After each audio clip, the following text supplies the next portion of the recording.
ایک بہت بڑے صوفی بزرگ ہے امام ابو القاسم القشیری الحوازنی رحمۃ اللہ علیہ. یہ امام ابو القاسم کون ہے؟ ان کی عظمت پہلے سن لو. تصوف پر ان کا رسالہ ہے، رسالہ کشیریہ. اب یہ رسالہ کشیریہ کیا ہے پتہ ہے؟ بندہ نواز گیسو دراز اس کو پڑھتے تھے علم حاصل کرنے کے لیے. مخدوم اشرف جہانگیر سمنانی پڑھتے تھے اس کو طریقت کی منزلیں جاننے کے لیے. اور اس رسالے کی شان یہ ہے کہ صوفیہ فرماتے ہیں رسالہ کشیریہ جس گھر میں رکھا جائے اس میں چوری بھی نہیں ہوگی، اس میں آگ بھی نہیں لگے گی. یہ ہے رسالہ کشیریہ، بارگاہ رسالت میں مقبول. اس کے مصنف کا نام ہے امام ابو القاسم القشیری. اس کی شرح لکھی ہے بندہ نواز گیسو دراز نے، بڑے بڑے بزرگوں نے اس کی شروحات لکھی ہے. امام غزالی جیسے لوگ اس کو پڑھتے ہیں، شیخ ابو طالب مکی جیسے لوگ اپنی کتابوں میں اس کا حوالہ دیتے ہیں. شیخ شہاب الدین عمر سہروردی جیسے لوگ، حضرت بابا فرید الدین گنج شکر جیسے لوگ، سرکار غریب نواز جیسے لوگ اس کتاب کو اپنے مطالعے میں رکھتے ہیں. اب اس سے پتا چلا کہ جس کتاب کی اتنی اہمیت ہے کتاب کے مصنف کی اہمیت کتنی ہوگی. یہ امام ابو القاسم قشیری ہے. لیکن آپ کی معلومات کے لیے بتا دوں، اہل علم جانتے ہیں کہ یہ کسی مدرسے میں پڑھا ہوا عالم نہیں ہے. یہ امام ابو القاسم قشیری کسی مدرسے میں پڑھا ہوا عالم نہیں ہے یہ. اور یہ ہے 1000 کتابوں کے مصنف. یہ ہے 1000 کتابوں کے مصنف، لیکن کہیں پڑھا نہیں. اس کی وجہ کیا بنی؟ اسی پہ بات ختم. اس کی وجہ کیا بنی؟ اسی پہ بات ختم. میرے پیارے آقا صلی اللہ علیہ وسلم کے دیوانوں، اور جہاں سے پڑھ رہا ہوں حوالہ ہے امام جلال الدین سیوطی خاتم الحفاظ کا. اس بات کو جو میں پڑھ رہا ہوں یہ امام جلال الدین سیوطی خاتم الحفاظ نے لکھا ہے. امام جلال الدین سیوطی رحمت اللہ علیہ لکھتے ہیں کہ یہ امام ابو القاسم القشیری الحوازنی، ان کو بچپن میں حصول علم کا بڑا شوق تھا. اتنے علم کا ذوق و شوق تھا کہ آپ نے اپنی امی سے کہا امی جان میں علم سیکھنے کے لیے دوسرے شہر جانا چاہتا ہوں تاکہ علم کی پیاس بجھا سکوں. ماں نے کہا ٹھیک ہے بیٹا جا. اور اس کے بعد یہ جیسے ہی گھر سے نکلے تو ماں نے کہا اللہ تو جانتا ہے کہ میرے بیٹے کے بغیر میں رہ نہیں سکتی. میرے بیٹے کے بغیر ایک لمحہ رہنا میرے لیے قیامت ہے. اللہ تجھ سے دعا ہے کہ کوئی ایسے سبب بنا دے کہ میرا بیٹا واپس آ جائے اور میرا بیٹا میرے ہی پاس رہے. ایسی حالت میں ایک منزل پر چلے تھے کہ ان کو استنجا کی حاجت ہوئی. آپ نے اپنے دوست سے کہا آگے بڑھیں گے بعد میں استنجا کر کے آتا ہوں. استنجا کے لیے گئے، وہاں ان کے کپڑے خراب ہو گئے. کپڑے خراب ہوئے تو سوچا خراب کپڑے لے کر آگے بڑھنے سے اچھا ہے گھر قریب ہے، چل کر کے پہلے غسل کرتے ہیں، کپڑے تبدیل کرتے ہیں، پھر آگے کا سفر طے کرتے ہیں. جیسے ہی گھر میں آئے ماں کو روتے ہوئے پایا اور پھر ماں یہ کہہ رہی تھی اللہ میرے بیٹے کو بھیج دے، میرے بیٹے کو بھیج دے، اس کے بغیر میں ایک لمحہ نہیں رہ سکتی، قیامت ہے میرے لیے گھڑی. اللہ اکبر. پیچھے سے آ کر کے بات سن لی اور سننے کے بعد غسل کیا، کپڑے پہنے، کہا امی میں آ گیا، امی میں آ گیا. ماں نے کہا بیٹا تیرے بغیر میں رہ نہیں سکتی. کہا امی میں نے سن لیا ہے. تو ماں نے کہا اب کیا کرو گے؟ کہا ماں ان پڑھ رہ جاؤں گا لیکن تیری مراد سے نہیں آگے بڑھوں گا. ان پڑھ رہنا مجھے گوارا ہے لیکن تیری نافرمانی مجھے گوارا نہیں. زیادہ سے زیادہ دنیا مجھے جاہل کہے گی لیکن ماں کا غدار تو نہیں کہے گی. بس میں نہیں جانا چاہتا، میں نہیں جانا چاہتا، میں ان پڑھ رہوں گا. بس ماں نے اللہ اکبر یہ سنا، ماں کی زبان سے نکلا بیٹا میرے قریب رہ کر تجھے خدا ان پڑھ نہ رکھے گا. میں دعا کرتی ہوں اللہ تجھے اتنا بڑا عالم بنائے گا کہ دنیا تیرے علم کا ذکر کرے گی، دنیا تیرے علم کے تذکرے کرے گی. اللہ اکبر. ماں کی دعا کیا قبول ہوئی؟ داتا علی ہجوری نے تذکرہ کیا، محبوب الہی نے تذکرہ کیا، فرید الدین گنج شکر نے تذکرہ کیا، بابا فرید نے تذکرہ کیا، صاحب قوت القلوب نے تذکرہ کیا، امام جلال الدین سیوطی نے تذکرہ کیا. اور صدیاں بیتنے کے بعد آج ہم ان کا تذکرہ کر رہے ہیں.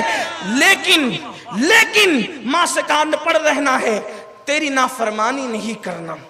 میں اس ان پڑھ کو ماں کے وفاداری کے حوالے سے اس پڑھے لکھے پہ ترجیح دیتا ہوں. وہ پڑھا لکھا جو ماں باپ کا غدار ہے، ان ہزاروں پڑھے لکھوں پر ماں کے ایک وفادار کو ترجیح دیتا ہوں. کیوں؟ اس کی وجہ یہ ہے کہ جب ماں نے کہا کہ میری دعا لینے والے خدا تجھے ان پڑھ نہ رکھے گا، اسی رات اللہ نے خضر کو بھیجا.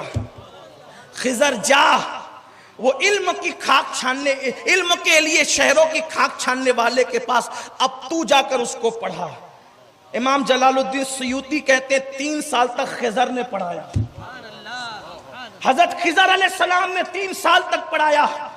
ماں باپ سے نفرتیں کرنے والوں، ان کے لیے موت کی دعائیں کرنے والوں، سوچو ماں باپ کی دعاؤں کا مقام کیا ہے، ماں باپ کے وفاداروں کے مرتبے کیا ہے.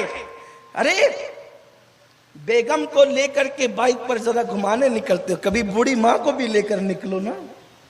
آپ اس پہ ہنستے ہیں، وہ ماں کا دل کتنا خوش ہوگا، کبھی یہ بھی تو سوچو نا. پارکوں میں ذرا کبھی امی کو بھی لے کر کے جاؤ نا، اس کا دل کتنا خوش ہوگا. ارے ہم نے تو دیکھا یہ نفسیات ہے کہ جب اوروں کے سامنے بوڑھی ماں کا کوئی ہاتھ چومتا ہے تو اس ماں کا سینہ 36 کا ہو جاتا ہے. آج میرے بیٹے نے میرا ہاتھ چوما ہے، اور وہ محلے کی دوسری عورتوں سے کہتا ہے تجھے پتا ہے میرا بیٹا ہاتھ چوم کے نکلتا ہے. اس میں ماں کا کوئی بھلا نہیں ہے، بھلا تیرا ہے. اس لیے کہ ضمانت دی گئی، جو بیٹا ماں کی دعا لے کر نکلتا ہے قدرت اس کے سارے کام کو پورا کرنے کا ذمہ اپنے کرم پر لے لیتی ہے. جو دعا لے کے نکلتے ہیں ان کے کام رکتے نہیں ہیں، ان کے کام پورے ہوتے ہیں. اللہ نے خضر کو بھیجا. خضر کون ہے یار؟ جہاں جناب موسیٰ جاتے ہیں علیہ السلام، اس خضر کو بھیجا امام قشیری کو پڑھانے کے لیے، امام بنانے کے لیے. قشیری کو بھیجا، قشیری کے پاس پڑھانے کے لیے حضرت خضر کو بھیجا. خضر آئے، 3 سال تک اتنا مضبوط پڑھایا کہ یہ بن گئے امام القشیری. امام القشیری. اب انہوں نے لکھی 1000 کتاب. ابھی بات ختم نہیں ہوئی. ماں کی دعا حاصل کر کے یہ عالم بننے والے قشیری کا تذکرہ ہم نے چھیڑا ہے، ذرا آگے دھیان سے سنیں. 1000 کتنی کتابیں لکھی؟ 1000 کتابیں لکھی. ہزاروں مریدین ہوئے، ہزاروں شاگردوں کو پڑھایا، اور وہ ہزاروں کتابیں لکھ کر رسالے قشیریہ اور چند کتابوں کے علاوہ 1000 کتابیں ایک پیٹی میں بند کیا. بند کرنے کے بعد سب سے معتبر اور معتمد خلیفہ کو بلایا، بیٹے جا اور یہ 1000 کتابوں کا صندوق لے جا کر کے دریا میں ڈال دے. اس کو لے جا کر دریا میں ڈال دے. یہ شاگرد تھا لالچی، اس نے سوچا 1000 کتابوں کا ذخیرہ اور دریا میں ڈال دوں، پانی میں ڈال دوں، خزانہ علم کا ضائع کر دوں. ارے تالا توڑ کے پڑھوں گا تو کتنا بڑا، کیا کیا لکھا ہوگا استاد نے، استاد ابو القاسم نے کیا کیا لکھا ہوگا. ابن الجوزی ان کو استاد لکھتے ہیں، جنہوں نے ان سے نہیں پڑھا وہ بھی ان کو استاد لکھتے ہیں. بڑے بڑے صوفیہ ان کو استاد، یہاں حد تو یہ کہ داتا علی ہجوری بھی ان کو استاد ابو القاسم لکھتے ہیں. جس نے پڑھا ہی نہیں، جو شاگرد ہی نہیں بنا کس کا دنیا اس کو استاد لکھ رہی ہے. داتا صاحب جیسا استاد لکھ رہا ہے. یہ ماں کی دعا کا اثر. ماں کی دعا. 1000 کتابیں دی، جاؤ دریا میں ڈالو. وہ شاگرد گیا، گھر میں کتابیں چھپا دی، آیا سرکار دریا میں ڈال دی کتابیں. کیا دیکھا؟ کچھ نہیں، دریا میں ڈال دی. کہا جھوٹا ہے تو نے دریا میں نہیں ڈالا، تو نے دریا میں نہیں ڈالا. پھر کہا ٹھیک ہے ڈال کے آتا ہوں. پھر گیا ڈال دیا. سرکار کیا دیکھا؟ کہا کچھ نہیں. پانی کی ایک جھپک اٹھی اور اس کے بعد بیٹھ گئی. کہا جھوٹ بول رہے تو نے نہیں ڈالا. تجھے کہتا ہوں دریا میں ڈال ورنہ نقصان اٹھائے گا. ٹھیک ہے. گیا ہمت کر کے دل پہ پتھر رکھ کر 1000 کتابوں کا صندوق دریا میں ڈالا. جیسے پل پہ کھڑے ہو کر کے دریا میں ڈالا، ایک غیبی ہاتھ نمودار ہوا. ایک غیبی ہاتھ نمودار ہوا. اس نے صندوق پکڑا اور وہ ہاتھ دھیرے دھیرے دریا کے اندر چلا گیا. اس نے کہا اللہ کی عزت کی قسم دے کے پوچھتا ہوں بتا تو کون ہے؟ اس نے کہا ابو القاسم قشیری کی کتابوں کا محافظ ہوں. ابو القاسم قشیری کی کتابوں کا محافظ ہوں. دریا میں ڈال دی گئی کتاب. شاگرد آیا, آنے کے بعد کہنے لگا سرکار اتنی محنتوں سے کتابیں لکھی اور دریا میں ڈال دی, دریا میں ڈال دی.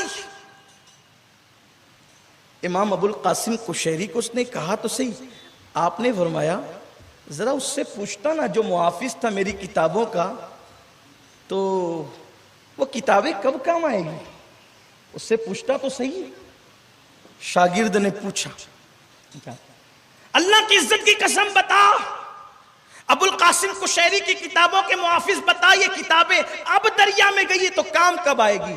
تو کہا سن, جس وقت قیامت کے قریب حضرت عیسیٰ علیہ السلام زمین پہ نزول کریں گے تو چونکہ نزول عیسیٰ اس وقت ہوگا پہلے زمین پر ساری اسلامی حکومتیں ختم ہو جائے گی, علماء کو شہید کر دیا جائے گا, کتابوں کو زمین دوز کر دیا جائے گا, کتابوں کو ختم کر دیا جائے گا. یعنی پہلے کفر کا ایک دور ہوگا, پھر اس کے بعد اسلام کا دور آئے گا. تو جب جناب عیسیٰ آئیں گے اور مسلمانوں کا غلبہ ہو جائے گا تو اس وقت اب شریعت محمدی کیا ہے اس کو معلوم کرنے کے لیے لوگ کتابوں کی تلاش میں ہوں گے, لوگ کتابیں ڈھونڈیں گے. وہ جناب عیسیٰ سے کہیں گے عیسیٰ شریعت محمدی ہے کیا, تعلیم مصطفیٰ ہے کیا؟ ساری کتابیں تو اگلے لوگ جلا چکے, ساری کتابیں تو اگلے لوگ ختم کر چکے, اب ہم سیرت محمدی دیکھیں تو کون سی کتاب, شریعت محمدی دیکھیں تو کون سی کتاب؟ تو حضرت عیسیٰ اللہ سے کہیں گے مولا تیرے بندوں کو ہدایت اور رہنمائی کے لیے کتابیں چاہیے. اللہ فرمائے گا فلاں دریا پہ جاؤ اور 2 رکعت نفل نماز پڑھو اور دعا کرو, پھر ہمارا کرشمہ دیکھو. تو اس وقت اس دریا کے پاس جس میں ڈالی گئی ہے کتابیں, وہاں جناب عیسیٰ 2 رکعت نماز پڑھیں گے اور قوموں کی معلومات میں اضافے کے لیے حضرت عیسیٰ دعا کریں گے. پھر وہی ہاتھ باہر نمودار ہوگا اور وہ 1000 کتابوں کا صندوق نکلے گا, اور وہ صندوق نکلنے کے بعد اس وقت وہ امت محمدیہ کے کام آئے گی کتابیں. تو اس وقت جناب عیسیٰ کہیں گے حضرت عیسیٰ کہیں گے جبریل سے, جبریل ان کتابوں کا مصنف کون ہے؟ ان کتابوں کا مصنف کون ہے؟ تو جبریل کہیں گے ابو القاسم قشیری ان کتابوں کا مصنف ہے جس کی کتابیں محفوظ کی گئی. تو جناب عیسیٰ کہیں گے مصنف تو بہت ہوئے لیکن اس کی کتابیں ہی کیوں محفوظ رہی, اسی کی کتابیں کیوں محفوظ رہی؟ تو جبریل کہیں گے ماں کی خدمت کر کے ماں کو راضی کیا تھا, اس لیے اللہ نے اس کی کتابوں کو یہ مرتبہ عطا فرمایا.